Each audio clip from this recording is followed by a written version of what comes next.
At guys, ngayong umaga, pasensya na po. At guys, to syempre, gusto ko pong simulan ang ating live ngayong umaga ng isang magandang balita.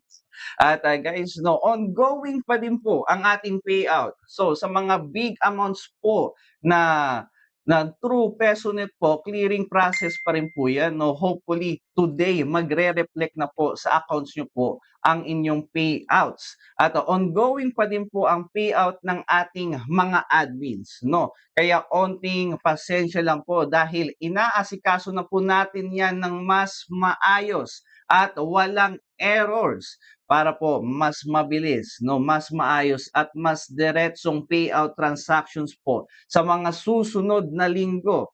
At lalo na po ngayong papalapit na po ang holiday season, no, magke-create na po kayo ng inyong Binance account, guys, no. So bakit guys, no, mahalaga po ito? Kasi kapag may Binance ka, hindi mo na kailangang maghintay pa ng clearing o processing time mula sa mga bangko.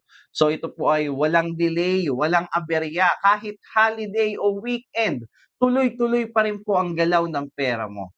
At gusto po natin kapag nag-request ka ng payout, diretso na kaagad. Dapat mabilis at walang hassle. Kaya habang maaga pa guys, no, gumawa na po ng Binance account para kapag dumating ang susunod na payout wave, no, ready ka na. Ang legacy sa ating 2,000 viewers na nanonood sa atin ngayong gabi.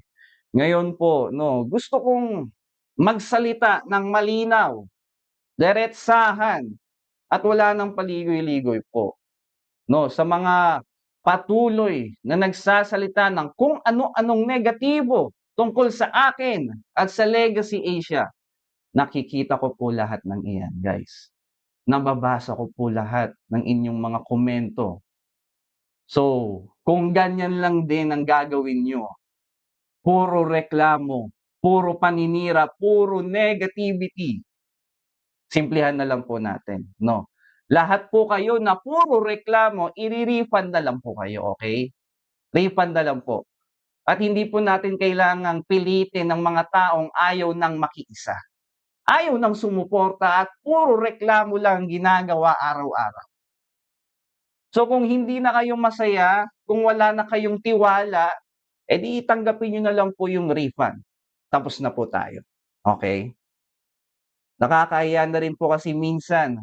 Kasi habang ang iba ay patuloy na nagtitiwala, may mga iilan dyan na puro paninira at negatibong komento ang ginagawa.